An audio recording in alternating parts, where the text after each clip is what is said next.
Vadodara RTO કચેરીમાં ફરી એક વખત અરજદારોને હાલાકી વેઠવાની ફરજ પડી છે. જી-સ્વાન નેટ કનેક્ટિવિટી ખોરવાઈ જતા ટેસ્ટ ટ્રેક બંધ કરવામાં આવ્યો હતો. આશરે 230થી વધુ એપોઇન્ટમેન્ટને રીશેડ્યુલ કરવામાં આવી છે. સમગ્ર ગુજરાત સહિત વડોદરામાં પણ પ્રાદેશિક વાહન વ્યવહારની કચેરીઓમાં છાસવારે સર્વરના ધાંધિયા સર્જાતા હોય છે, જેના કારણે અગત્યના કામકાજ છોડી લાયસન્સ ટેસ્ટ સહિતની કામગીરી માટે આવતા અનેક લોકો મુશ્કેલીમાં મુકાતા હોય છે. ત્યારે ફરી એક વખત વડોદરા આરટીઓ કચેરીમાં નેટ કનેક્ટિવિટી ગતરોજ બપોર બાદ ખોરવાઈ ગઈ હતી, જે બીજા દિવસે પણ યથાવત જોવા મળી હતી.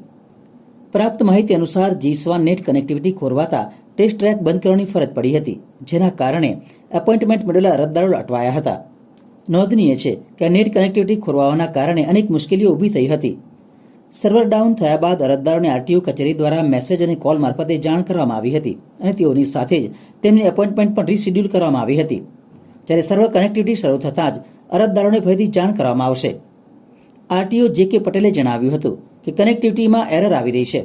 આ બાબતે અરજદારોને મેસેજ થ્રુ અને ફોનથી જાણ કરવામાં આવી છે, તેમજ તમામ એપોઇન્ટમેન્ટ કરી છે.